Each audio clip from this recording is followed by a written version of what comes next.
Muy buenos días, hoy es martes 25 de febrero de 2014, son las 6 de la mañana, esta es la hora de la verdad.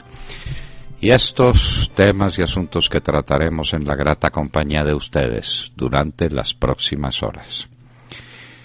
La manifestación de Montería al presidente Álvaro Uribe Vélez no fue grande, no fue inmensa, fue apoteósica. Álvaro Uribe escribió en Twitter: Montería, te amo. Después pasó ya entrada la noche a Sincelejo, donde otra gran manifestación lo aguardaba. Y nos preguntamos al cierre de esta campaña, ¿quién ha hecho campaña en la plaza pública? Queremos ver una fotografía de un mermelado con sus huestes en la plaza pública. No hubo campaña sino la de Álvaro Uribe, con toda su legión de candidatos al Senado y a la Cámara, con la gente nueva, con la gente renovada. El país mirando a una esperanza, en las calles, en las plazas, con la gente, como es uno de los pilares que sostiene el centro democrático, el contacto con el pueblo. Termina la campaña y no hubo sino una campaña, solamente una, la del Centro Democrático, la de Álvaro Uribe Vélez. En Venezuela sigue la tragedia. Maduro tiene que caer y ya va notando uno los síntomas de cómo le van quitando el respaldo y de cómo se prepara un golpe interno.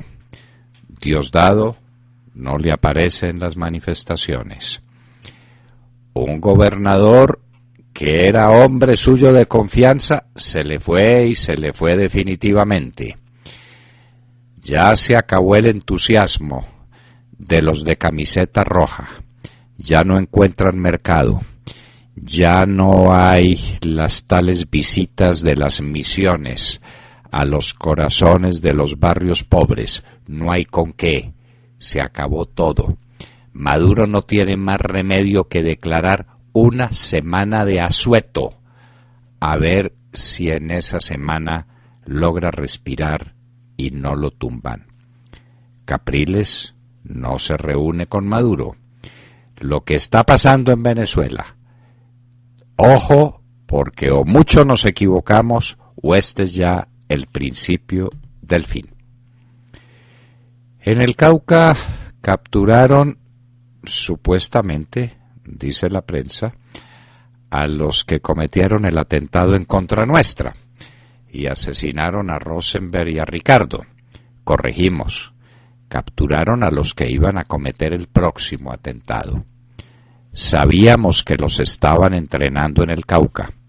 Lo habíamos denunciado ante la unidad de protección.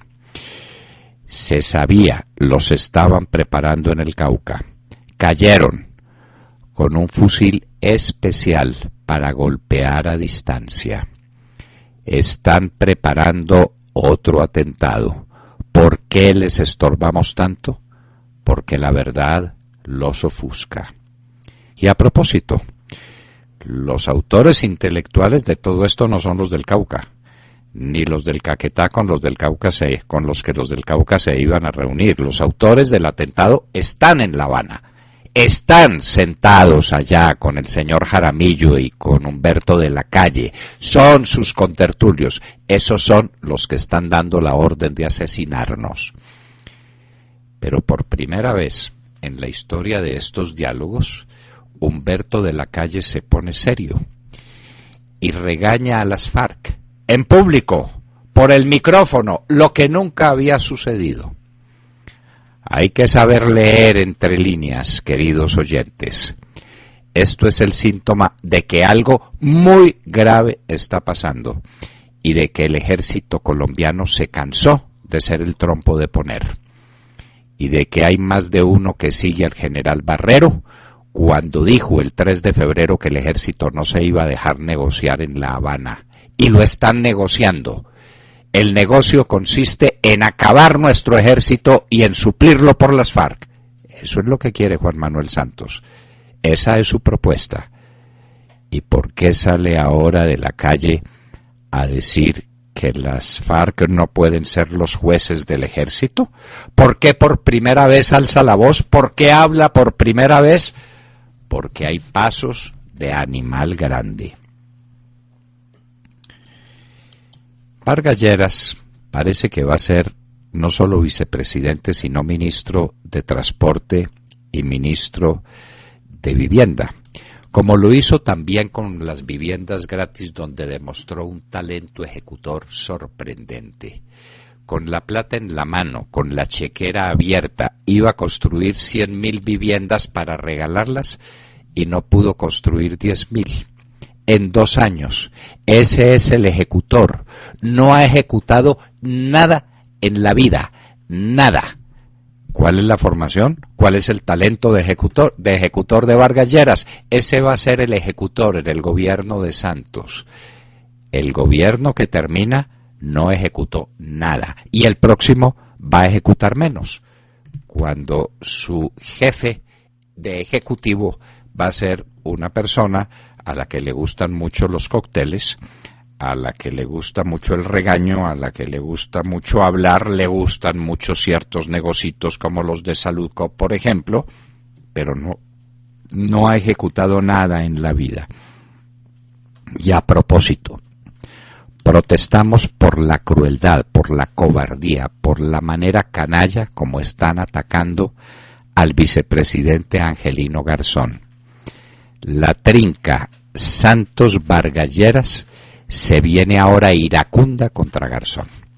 ¿Qué no le han dicho? ¿Qué no le han dicho? Ya le sirvió bien, ¿no es cierto? Ya les consiguió votos con las clases populares y con los sindicatos. Ya dio la sensación de que no era un gobierno elitista de las altas clases, encerrado en Anapoima y aquí en los barrios altos de Bogotá. Entonces Angelino Garzón cumplió su misión y ahora vienen estas andanadas sin piedad con las que Santos y Vargas Lleras están despidiendo al vicepresidente. ¡Qué cobardía! En el primer año de la ley de aborto en el Uruguay, mataron 6.600 niños. Ese es el número de aborto. Un aborto es el asesinato de un niño que no puede protestar y no protesta. Pero decimos mal, tal vez sí puede protestar. Esas criaturas que fueron sacrificadas serán una carga de conciencia para las madres que lo sacrificaron y para la sociedad entera del Uruguay. Una sociedad no se puede montar sobre el homicidio de los más débiles. Volvamos a Colombia, el atentado contra Ida Abello. Ahora dicen que fue el ELN. Por ahí dicen también que es que no hubo disparos desde fuera, sino que alguien, por equivocación, disparó una ráfaga desde dentro del carro, que los disparos van de dentro hacia afuera. ¿Qué pasó? En todo caso, o fueron las FARC o fue el ELN. Pero lo han convertido en una tentativa de crímenes de no sé cuál derecha que tenga interés en matar a Ida Abella, que tiene el 0% de intención de voto. Por Dios, matar a nadie, desde luego a nadie, atentar contra nadie. Pero desde el punto de vista político, ¿a quién le conviene esa muerte? Vuelve el lío de Saludcop. Parece que hay que rescatar a Saludcop y el ministro de Salud está dando pasitos a ver si le permiten que el Estado invierta dinero para rescatar a Saludcop, es decir, para rescatar el imperio palacino y el imperio de los Vargas Lleras. La fiscal, valerosamente, que sabe que está entre las fauces del fiscal, advierte que eso no es ni ética ni jurídicamente posible. Hoy puede desatarse el nudo gordiano en el Consejo de Estado. Ya no sé qué más discuten. ¿qué más discuten en el Consejo de Estado? Las cosas están suficientemente claras. ¿Tiene o no tiene el Procurador General de la Nación facultades para sancionar servidores públicos elegidos por votación popular? Esa es una pregunta esencial. Y la otra pregunta, contestándole a lo que dijo este señor Vargas, el amigo del acueducto, el amigo de la Fompianeta, si tuvo o no tuvo Petro oportunidades de defensa. Le sobraron, las tuvo todas. Le preguntaron 1000 veces, asistió a 1000 audiencias. ¿Qué no tuvo Petro en su defensa? ¿Fallará hoy el Consejo de Estado? Le haría un bien inmenso al país. En el Ecuador, Correa pierde en Quito y acusa a Rodas de contacto con los fascistas de Venezuela. Correa sabe que se le cayó la estantería. Iba por la gobernación por la alcaldía de Guayaquil y no pudo con Nebot. Iba obviamente a defender su alcaldía de Quito y perdió la alcaldía de Quito. Y perdió la alcaldía de otras ciudades importantes del Ecuador. El Cristo de espaldas no es una novela de Eduardo Caballero Calderón, o si lo es, el título le resulta perfectamente aplicable a Correa en el Ecuador. Chuck Hagel, el secretario de Defensa de los Estados Unidos, dice que las fuerzas militares se tienen que contentar con un presupuesto más estrecho, entre otras porque están sacando las tropas de Irak y de Afganistán. Ya no tendrán esos gastos. No hay gastos para el ejército de los Estados Unidos. El único que no se ha dado cuenta de eso es el señor Hagel y el señor Obama. Cada día los Estados Unidos necesitan tener un ejército más poderoso, unas fuerzas militares mejor entrenadas y mejor dotadas. Ahora Putin está amenazando con invadir Ucrania. Los Estados Unidos tienen una respuesta muy válida y muy afirmativa. Eso no sería una movida sabia. Hasta ahí llegan y de ahí no pasan. A propósito de Rusia, 7 estudiantes rusos fueron condenados a 4 años de prisión por manifestarse contra Putin. Oigan pues lo que se nos viene pierna arriba. Por manifestarse contra Putin, un estudiante fue acusado de tirar un objeto amarillo contra la policía. Vean la calidad de cargo para 4 años de prisión. ¿Saben qué era el objeto amarillo? Un limón. Un limón. ¿No quieren que eso venga acá? ¿No quieren que nos parezcamos a Rusia, que se parece tanto a Venezuela, que se parece tanto a Cuba, que se parece tanto a Nicaragua? Aprovechen para votar el 9 de marzo. Tal vez sea la última oportunidad que tengamos. En Italia, Renzi recibió voto de confianza del Parlamento. Ahora empezará su primera reforma, la reforma tributaria.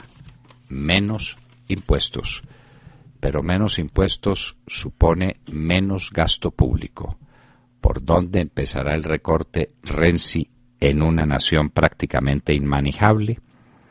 Irak le comprará a Irán $195 millones en armas, rompiendo el bloqueo que se le ha impuesto a Irán en ese sentido. Y miren ustedes, los enemigos mortales de ayer empiezan a acercarse hoy, Irak e Irán.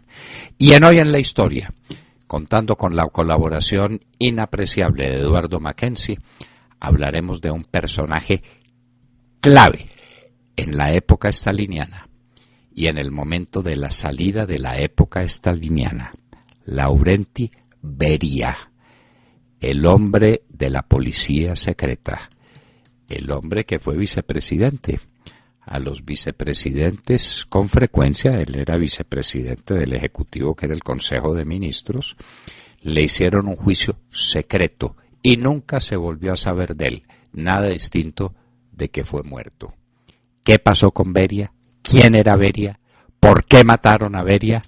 Eduardo Mackenzie nos tiene la respuesta en Hoy en la Historia. De todo esto y de mucho más hablaremos con ustedes en las próximas horas, en la Hora de la Verdad. Muy buenos días a todos. Bueno, pues es inevitable abrir hoy con una noticia triste, la noticia de su atentado, doctor Londoño, en el que perdieron la vida sus dos escoltas y amigos, Rosenberg Urbano Ramos y Ricardo Rodríguez, y dejó, como recordarán ustedes, más de 48 heridos en la ciudad de Bogotá, donde sembraron el caos. El atentado, ustedes recordarán, tuvo lugar tras su polémico editorial en este mismo programa, donde usted hablaba del marco jurídico para la paz. Y hubo sectores que atribuyeron este atentado a las FARC inmediatamente, muy poquitos, usted y unos pocos más, ¿no? Porque el gobierno no quería aceptar esta realidad, teniendo en cuenta lo inoportuno, ¿no?, de ese atentado en plenas negociaciones y en ese debate, ¿no?, sobre el marco jurídico para la paz. Usted siempre lo dijo, fueron las FARC. No busquen debajo de la alfombra ni culpen a los fantasmas, porque fueron las FARC. Y así se demostró. Después de largos y ofensivos debates que muchos pudimos ver, en los que por conveniencia muchos no querían aceptar la autoría de las FARC, e incluso llegaron a culpar a sectores uribistas. Francamente alucinante. Pues bien, hay novedades. Ayer capturaron a dos personajes. Fue la Unidad contra el Terrorismo de la Fiscalía. Se trata de Wilmar Alejandro Tavares Marín y Luis Alberto Mora Ramos. Y no estaban precisamente desprotegidos. Estaban en La Plata, Huila. Llevaban 7 fusiles, pentonita, granadas y uniformes de uso privativo.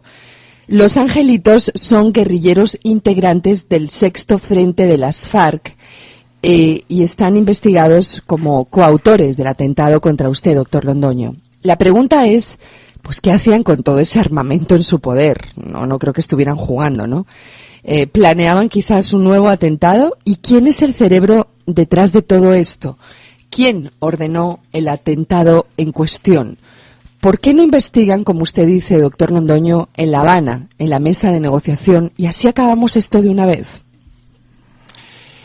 Los dos angelitos, como usted los llama, que fueron puestos presos son como sigue. Tavares es hermano de Diego Fernando Tavares, que fue uno de los autores materiales fundamentales en el caso de mi atentado, y que fue dado de baja recientemente por el CTI de la Fiscalía en una operación conjunta, me parece recordar que fue con la policía. Y el otro es Lucho. ¿Se acuerda quién era Lucho? A Lucho lo alcanzaron a poner preso y Lucho pagó 80 millones de pesos en la Fiscalía para que lo dejaran ir, y lo dejaron ir. Sabíamos que los estaban entrenando en el Cauca. Y es que además de los 6 fusiles, o entre ellos, no sé cómo será la cosa, hay uno muy especial, Montserrat. Es un fusil de alta precisión, mira telescópica, que es capaz de pegar de lejos. Eso no era para jugar póker, eso era para cometer un atentado. ¿Contra mí otra vez? Muy posiblemente. ¿O contra el presidente Uribe? Muy posiblemente. A larga distancia, un fusil de alta precisión. En La Plata, Huila. Sabíamos que los estaban entrenando en el Cauca para ese menester. Pero esos no son los autores intelectuales, Montserrat. Ellos no saben quién es Fernando Londoño y saben muy poco de quién es el presidente Álvaro Uribe. Ellos están en lo suyo. Son unos violentos, son unos guerrilleros. Ellos no tienen idea de política. Hay alguien que les sopla y que les muestre el objetivo y que les dice el objetivo es este. Y ellos cumplen como unas máquinas de guerra. ¿Quiénes son los que los inspiran? Están en La Habana, tenga la absoluta seguridad, tomando tinto con De la Calle y con Jaramillo, y con el general Mora y con el general Naranjo y con Fran Perl. Son los contertulios. Ellos son los que dieron la orden de este atentado, que al menos por ahora quedó pospuesto, porque volverán a la carga. La orden se repetirá, tenga la seguridad. Alguien les estorba mucho. Nosotros, con lo que decimos en la hora de la verdad, estorba mucho más el presidente Uribe, claro que sí. Y somos los objetivos claros de un nuevo atentado de las FARC, los amigos del presidente Juan Manuel Santos. Saque conclusiones. William Calderón. Doctor Londoño, buenos días Colombia. Gracias por invitarnos a sus hogares y a sus vehículos. Hoy es martes 25 de febrero del año 14, son las 6:24.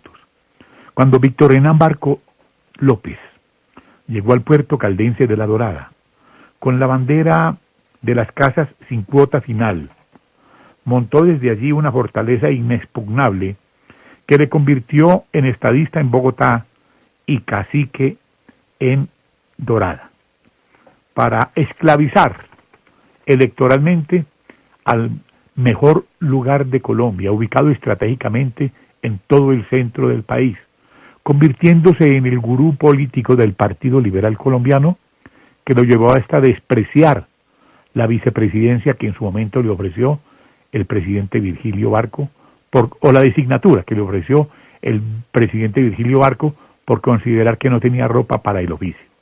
Luego, esas banderas fueron recogidas por el expresidente Belisario Betancur, quien montó su campaña del sí se puede con la bandera de las casas sin cuota inicial, y para petar como plataforma de gobierno unos diálogos con el narcoterrorismo de las FARC, como su bandera pacifista, sacando de las cárceles a quienes se tomaron el Cantón Norte, la Embajada de la República Dominicana, asesinaron a José Raquel Mercado, se robaron la espada de Bolívar, secuestraron a Álvaro Lugo Gómez, para luego, en asocio del narcoterrorista Pablo Escobar, incinerar nuestra justicia, para terminar con los terroristas en una asamblea constituyente, en los ministerios, en el Congreso y hasta en la alcaldía de Bogotá.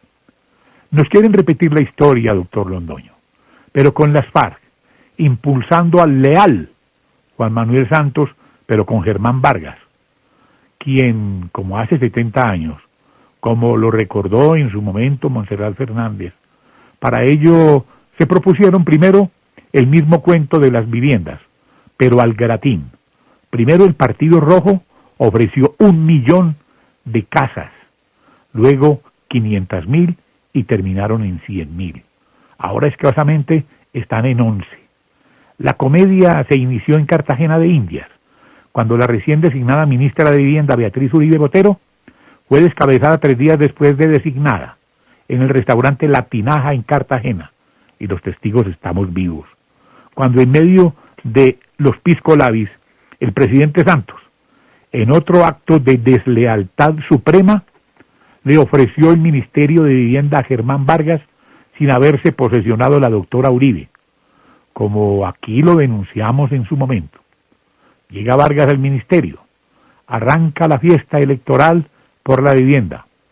Santos, en ropa interior, se hace retratar en Valledupar después de un foforro vallenato, simulando que había dormido en el sitio, siendo esto un burdo montaje. Ahora, como hicieron con Hernán Barco, le ofrecen a Vargas la vicepresidencia, y este acepta el reto para pasar por encima de Angelino, a quien humillan y ofenden entre los mimados del poder.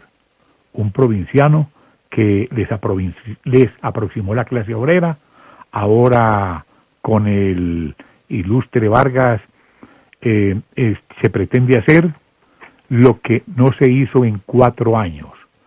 ¿Qué dirá el padre García Herreros, el verdadero urbanizador de los humildes?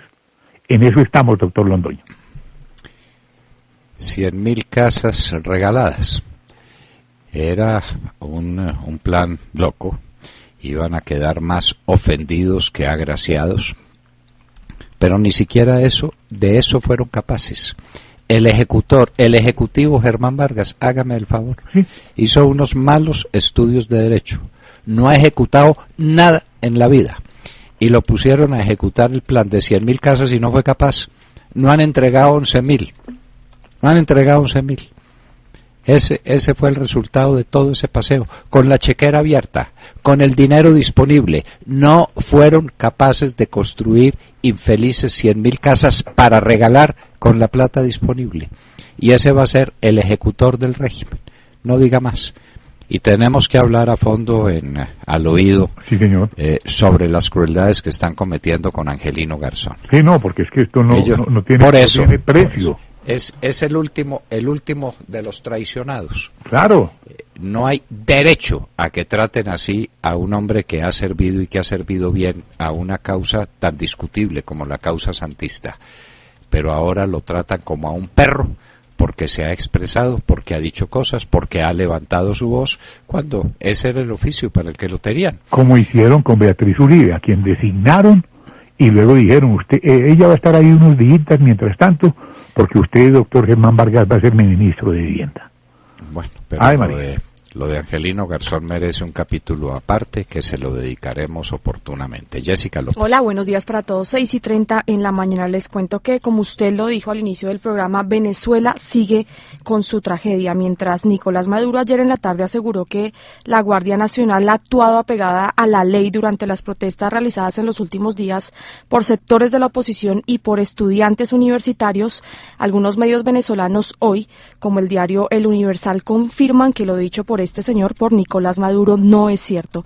Se denuncia, por ejemplo, cómo hombres motorizados causan terror en algunos barrios de Caracas siguiendo órdenes directas de Nicolás Maduro, quien, recuerden ustedes, en días pasados les pidió mantenerse en las calles venezolanas defendiendo pacíficamente la revolución. Hoy martes 25 de febrero, para que ustedes tengan muy presente, se completan 14 días de protestas en Venezuela. Protestas que han dejado 15 muertos, más de 60 personas heridas y 712 detenidos, según nuevas cifras dadas por los medios venezolanos y por el propio Nicolás Maduro, a quien, por cierto, hay que decirlo, la situación se le complica con el paso de los días por cuenta de la oposición que ahora se está despertando en las mismas filas chavistas. Ayer fue el turno para José Bielma Mora, el gobernador del estado de Táchira, una pieza clave, según los diarios venezolanos, en la nomenclatura chavista, quien es conocido, entre otras cosas, por haber sido un hombre de confianza de Hugo Chávez. Este gobernador, que en repetidas ocasiones lo vimos defendiendo la revolución bolivariana, se le volteó a Nicolás Maduro el día de ayer, literalmente. Dijo, entre otras cosas, en un programa de radio que no está de acuerdo con la detención de Leopoldo López. Criticó, por otra parte, la acción represiva del gobierno en estas manifestaciones y dejó claro que él ya no hace parte del régimen liderado por el señor Nicolás Maduro. ¿Y qué hay de las torturas a los estudiantes presos? Ya las denuncias son muchas y son denuncias aterradoras. Obviamente la gente está pagando un alto precio por guardar el silencio. Y es que o guardan silencio o los matan. Esa es la consigna. ¿Cómo los han torturado? Las cosas que les han hecho a los estudiantes presos. Pero mire usted, Nicolás Maduro salió a decir ayer que de los 712 detenidos, 48 ya están tras las rejas por ser acusados de homicidio. Eso dijo Nicolás Maduro ayer. Sí, por homicidio. Mataron, ellos se mataron entre ellos. Sí. 48. Entonces quedan 680. Hay que ver cómo los torturan, hay que ver cómo los tratan. Nos preguntamos, ¿cómo están tratando a Leopoldo López? ¿Cuál es el porvenir de Leopoldo López? ¿Vamos a abandonar a Leopoldo López? Nunca, nunca. Vamos a decir todos los días, ese es un régimen infame, despótico, tiránico. La prisión de Leopoldo López carga sobre la conciencia humanitaria de América Latina y del mundo. Sergio Gel. Doctor Londoño, muy buenos días para usted, para todos nuestros oyentes. Pues hoy amanecemos revisando con calma las cifras reportadas por el Banco de la República en cuanto a inversión extranjera en el país, y nos referimos particularmente a la inversión extranjera en portafolio, que presenta una dramática caída de 82,4% en el primer mes del año. Son cifras de este 2014 con 7 al 7 de febrero, un periodo en el que entraron 98,5 millones de dólares de inversión en portafolio, esto frente a los 562 millones de dólares que entraron en el mismo periodo el año pasado. Pero si vamos más allá, doctor Londoño, esta cifra es también considerablemente inferior a la registrada en ese periodo en 2012, una cifra que era de 207 millones de dólares. 2012, hubo un repunte en el 2013 y ahora estamos con estos 98,5 millones de dólares en el primer mes del año. Por supuesto, la devaluación es un factor que afecta, así como la confianza inversionista, que por diferentes circunstancias se puede ver minada, mientras que los datos de la Fed siguen alentando a las golondrinas a hacer verano en tierras del norte. Las golondrinas se nos van. Esto mientras el dólar spot registra un precio de mercado de 2.042 pesos con 76 centavos. La TRM para hoy es de 2.042 con 67 centavos y como ya lo hemos comentado en estos micrófonos, el Banco de la República está disminuyendo sustancialmente la compra de dólares.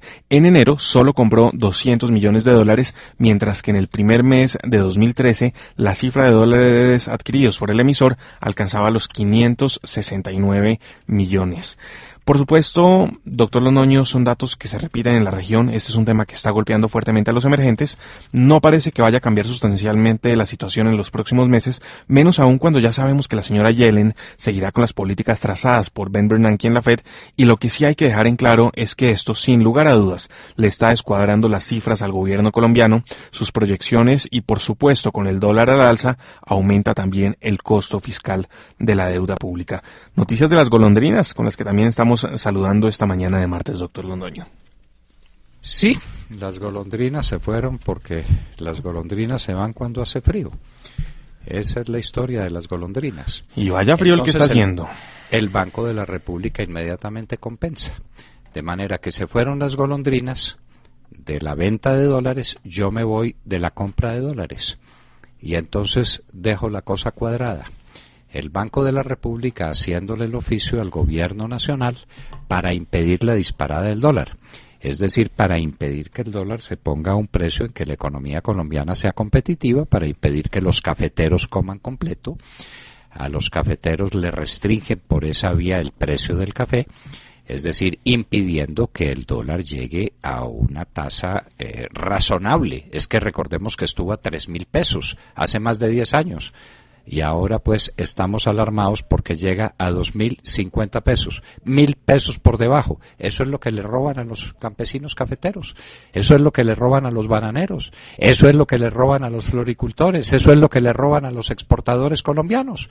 Todos para hacer una política económica de especulación, centralista, donde están golpeando a la propia industria. Aquí no hay espacio sino para los especuladores, para los que se enriquecen con este tipo de comercio. Se fueron las golondrinas, pero también se fue detrás el Banco de la República, y ahí usted ve las cifras cómo se neutralizan, la una a la otra. Claro, compensan. Claro, entonces ahí compensan. El Banco de la República deja de comprar lo que las golondrinas dejan de vender. Ese es el negocio del ministro de Hacienda. ¿Quién paga? El país trabajador. Ese es el que paga. Alejandro Ramírez. Buenos días a los oyentes de la Hora de la Verdad.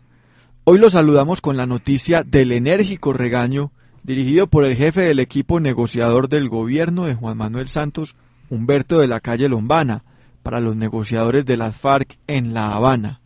Con ocasión del inicio de la 25ª ronda de conversaciones en La Habana, y luego de que las FARC expresara su desconfianza por el escándalo de la fachada de Andrómeda, según dicha narcoguerrilla liderada por la CIA, calificando el espionaje de la inteligencia militar de absurdo, Humberto de la Calle manifestó el descontento del gobierno por dicha actitud de las FARC.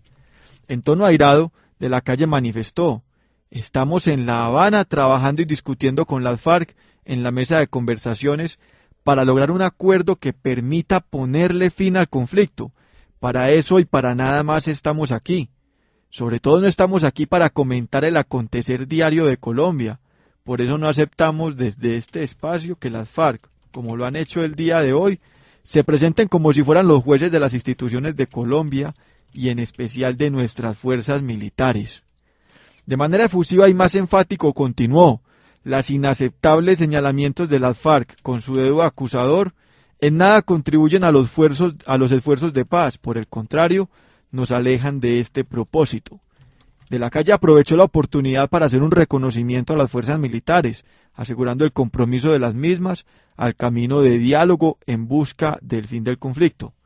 Cerró su manifestación asegurando que ni la estructura ni las funciones de las fuerzas militares hacen parte de la agenda del acuerdo general, pues en su concepto serán el gobierno y los colombianos quienes, de llegar a un acuerdo final, decidan en democracia qué fuerzas militares requiere el país para el posconflicto. Doctor Londoño, ¿tendrá razón el general Barrero cuando negó la posibilidad de que el gobierno negocie el ejército en La Habana? Bueno, es que parece que algo está pasando, algo está pasando. Es la primera vez que De la Calle sale a tomar los micrófonos para referirse a las FARC y para regañar a las FARC. Algo está pasando en el ejército. Echaron al general Barrero porque dijo que no iba a tolerar el ejército que lo negociaran en La Habana, porque sabe que lo están negociando en La Habana. Y de eso hay pruebas al canto. Entonces sacaron a Barrero y dijeron, sacando a Barrero quedamos listos. No hay quien proteste. Parece que sí hay quien proteste. No sabemos quién, pero alguien está protestando. El ejército no acepta que las FARC, sus enemigos de siempre, sean los vencedores en una mesa de negociaciones. No lo aceptan. Y entonces la presión es muy grande, tanta que tiene que salir De la Calle a poner voz airada y a asimilar lo que no es, asimilar el carácter, a simular el carácter que no tiene y a decir que no es aceptable que las FARC se conviertan en los jueces del ejército de Colombia. Están en algo más que en ser jueces. Ese jueguito ya lo descubrimos, doctor De la Calle. Ya sabemos qué es lo que viene y el ejército también lo sabe y el país lo sabe y no vamos a jugar su juego. No lo vamos a jugar. Sépalo de una vez por todas. Así atenten en contra nuestra 1000 veces. Mientras tengamos vida, nos vamos a oponer a que Juan Manuel Santos y usted, doctor De la Calle, le entreguen el país a las FARC en La Habana. No lo vamos a permitir. Y en un minuto estaremos con Paloma Valencia, candidata al Senado por el Centro Democrático. 6:41 a.m.